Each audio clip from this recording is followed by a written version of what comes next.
Hello, friends, and welcome to episode 355 of Looking at Stamps. And we finally revealing the stamp review of 2021. I had to take a step back and recompile this because I was indifferent to a lot of the stamps this season, and I just wanted to make sure that I was giving everyone a fair shot. So I took my time to compile this list, and so I've compiled my top 5 favorites, my 2 greatest disappointments, and 2 greatest surprises. So here we go. The first stamp we're going to look at today is my 5th favorite stamp, and that is the Raven Story stamp. I like the history of the stamp. I like that it was designed by an indigenous artist in the United States. I was a little disappointed that I didn't think that they needed the gold foil treatment on this particular stamp, and that the sun in the bill of the Raven is a little small in comparison to the rest of the stamp. But other than that, I really do like the stamp. And once again, I like the history of the stamp, and I was pleased that they were acknowledging the contributions of indigenous artists in the United States. So my 5th favorite stamp this year is the Raven's Story stamp. Now we're going to talk about my second biggest disappointment of the stamps. I like the idea of the stamp, I just didn't like the execution of the stamp, and that is the tap dance stamp. I think they could have done so much more with doing movement. They could have done a lenticular stamp to make these stamps move or have a little bit more interest. But my biggest criticism is that these artists, these tap dancers, aren't labeled or aren't named on the stamp, and I think that's an injustice to them because the only people that know them are the people in the dance world. We have no way of knowing who these people are or even to be able to research them to find out who they are, and I think that's just a disservice to them. And of course the USPS did that because you cannot issue a stamp to a living person. So I think they're trying to go around their own rule. And an easier solution to that was to harken back to the history of tap dancing, and they could have done named dancers like Mr. Bojangles or Bill Robinson, Eleanor Powell, the Nicholas Brothers, Sammy Davis Jr., any number of famous tap dancers that they could have issued stamps in their name and in their honor for this stamp. So that's why I'm a little disappointed in the stamp, both in the execution and in the theme. The next one of my favorites, and for those of you who know me, this is not going to come as a surprise, and that is the MidAtlantic Lighthouses. This is the 7th and last in the series. I've always liked lighthouses, and I have the complete set of all 7 series.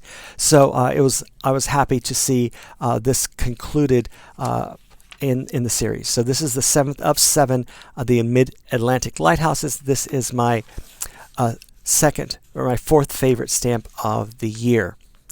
Now we're going to get to the biggest surprises, and you can see the name here, and that was the Star Wars droids. These are still available on USPS, and it's biggest surprise is because one of the biggest surprises is that because these were not announced, and so these were only given a 4-week warning that they were going to be released, and so that's one of the surprises, and I'm surprised at how quickly they are going. So if you are a Star Wars fan, you should get them now while they are still available.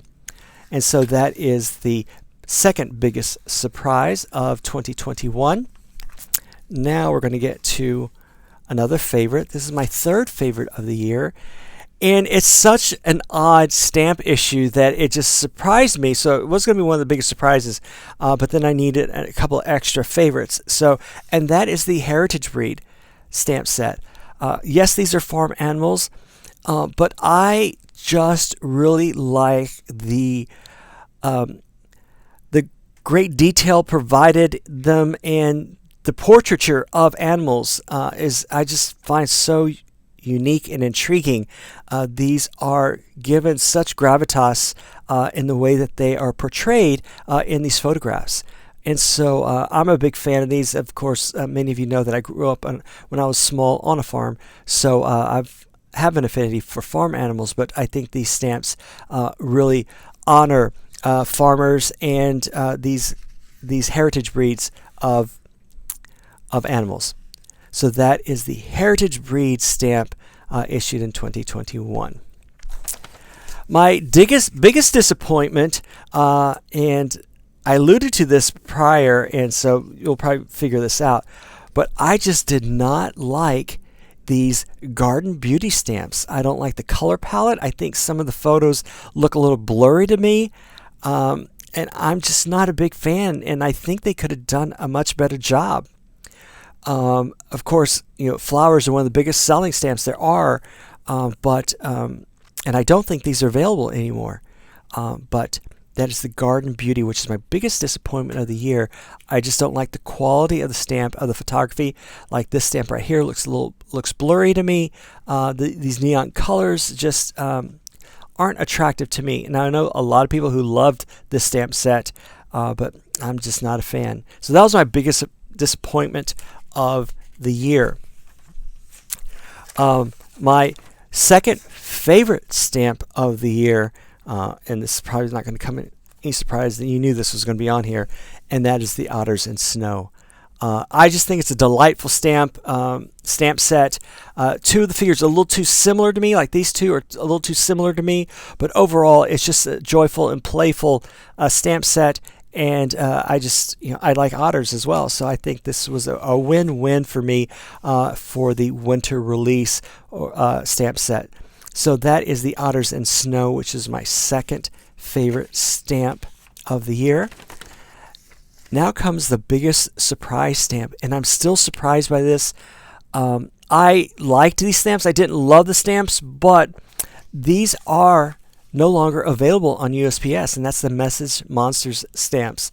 I don't know for whom they were designed. I'm assuming they were designed for children, but a lot of people are getting a lot of joy and a lot of happiness out of these stamps because it is so interactive with all these stickers on the side that you can employ on top of the basic stamp figure. But like I said, this is no longer available on USPS.com. So if you want these, go search them out. Because they are no longer available for purchase through the USPS.com. So search those post offices, those regional post offices, and those little post offices that are out of the way, and they may still have some. But that is the Message Monsters, my number one surprise of the year. Which leads me to, drum roll please, my favorite stamp of 2021. Can you guess what it is? Is it your favorite stamp as well? I was going to use it under a different category, but and that is the Sun Science stamp. I just think these stamps are absolutely magical with the use of foil and the use of color.